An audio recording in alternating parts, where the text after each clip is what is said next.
Message, il est pour toi ou pas? On va voir les énergies de la semaine entre le 12 et le 18 septembre 2022 pour les Gémeaux.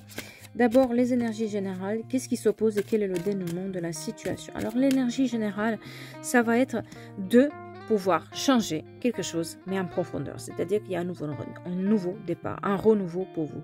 C'est comme si il y a quelque chose qui se finit, une situation qui est mise de côté, une situation qui vous a donné peut-être du fil à retordre, une situation qui a été difficile pour vous. Maintenant, vous avez cette possibilité de mettre fin, de avancer, de changer les choses. Mais voyons voir qu'est-ce qui s'oppose à ce changement-là. Pourquoi vous ne l'avez pas fait jusque maintenant?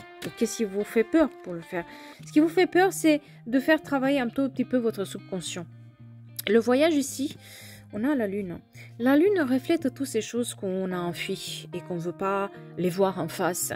La lune parle de tout ce qui est mystique, mystérieux, de tout ce qui est pas dit, des non-dits, des choses qu'on ne veut pas se dire. Et peut-être c'est ça qui vous fait peur, de toutes ces choses-là que vous devriez sortir à la surface, de toutes ces choses, de tous ces gens-là que vous devriez mettre en lumière, de toutes ces situations que maintenant, il est temps de le regarder en face pour mettre en lumière qu'est-ce qui n'allait pas avant. Si peut-être jusque maintenant, vous n'êtes pas arrivé à changer les choses dans ce que vous vouliez, ça vous réussissait pas, c'est parce que vous n'avez pas pris le temps de faire travailler un tout petit peu ce que vous avez refoulé pendant tout ce temps-là. Qu'est-ce que vous vous cachez à vous-même, ce qui vous empêche aujourd'hui d'avoir une décision à prendre?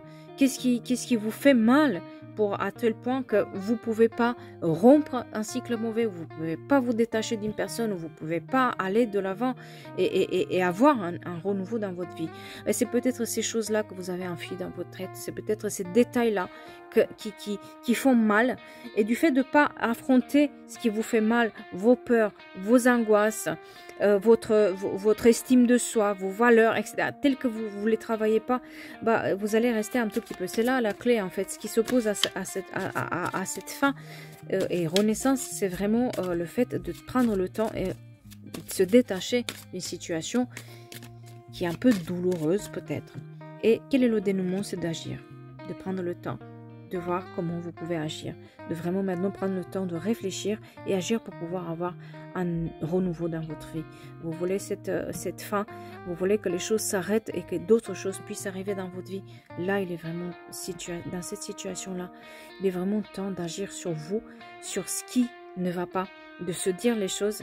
Et finalement, si vous agissez, il y a quelque chose de nouveau qui va arriver, qui est probablement, si c'est pas mieux, ça va vous faire au moins du bien d'avoir mis fin à quelque chose qui vous hantait depuis longtemps. Mais si vous agissez, vous savez jamais ce qui peut arriver parce qu'il y a un nouveau voyage qui peut se faire, une nouvelle aventure qui peut arriver.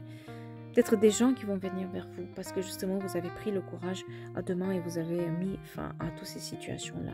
En tout cas, cette semaine, on parle d'agir.